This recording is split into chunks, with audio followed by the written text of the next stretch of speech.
নমস্কার দাদাভাই দিদিভাই, আশা করি আপনারা ভালো আছেন। আমিও ভালো আছি। আজকে দেখুন আমি এখানে 100 গ্রাম সয়াবিন নিয়েছি। সয়াবিনটাকে আমি ভিজিয়ে নিয়েছি, সম্পূর্ণ ভিজে আমার সয়াবিনটা ভিজে গেছে।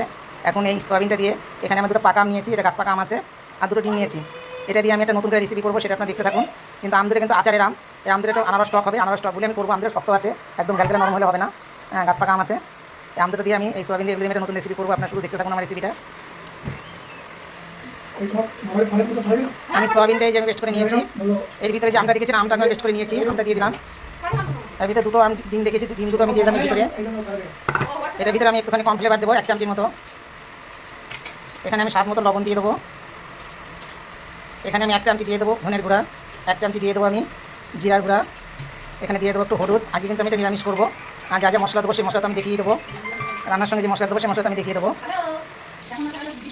আমি যে শাঁসটা বসিয়ে দিয়েছি এটার সঙ্গে একটু তেল ব্রাশ করে নেবো।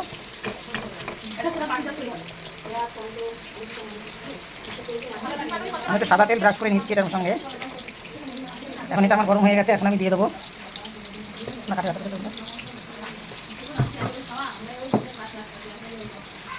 আমি সব ব্যাটারটা করে নিয়েছি, যা যা দেখিয়েছি ব্যাটার মধ্যে দিয়ে দেবো, ভিতরে এগুলো ব্যাটারটাকে দিয়ে দেবো।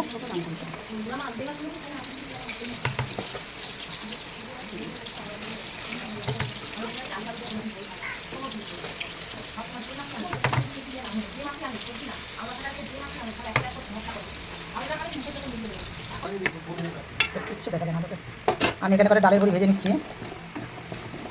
তেলটা আমার গরম হয়ে গেলে ডালের বড়ি ভেজে নিচ্ছি এর সঙ্গে।